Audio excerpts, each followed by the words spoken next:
L'honorable député de Châteauguay Saint-Constant. Merci, Monsieur le Président.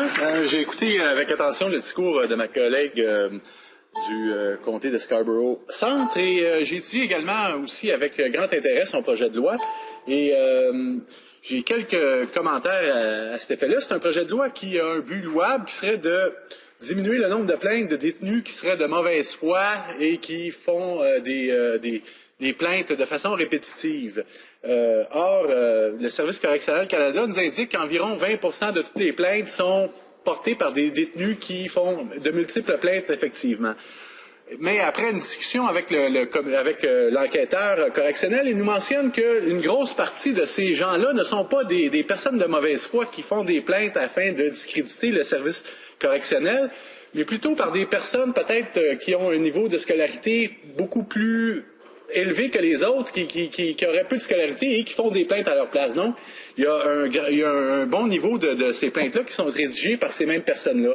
Il y a d'autres personnes aussi qui sont un petit peu qui sont donc il n'y a pas beaucoup de critères dans le projet de loi qui établirait des critères fixes qui seraient établis pour le commissaire de service correctionnel. Alors je demande à ma collègue pourquoi le gouvernement, dans son projet de loi, il accorde un grand pouvoir discrétionnaire au commissaire afin de désigner un plaignant quérulent.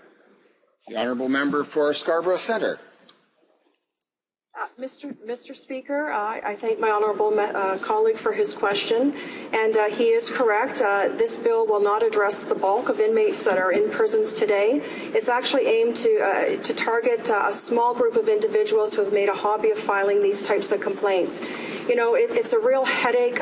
It's a real headache to our frontline, hardworking correctional staff when they have to deal with grievances that are not made in good faith, that are filed to cause trouble within the system. The honourable member did mention he was concerned that it may go and address other inmates as well, but I can assure you, Mr. Speaker, there are approximately 20 people that are currently in our in penitentiaries today that are filing grievances in excess of 100, and in fact there's a handful of inmates who have filed more than 500 grievances per year, and this bill will target those individuals only. Thank you, Mr. Speaker.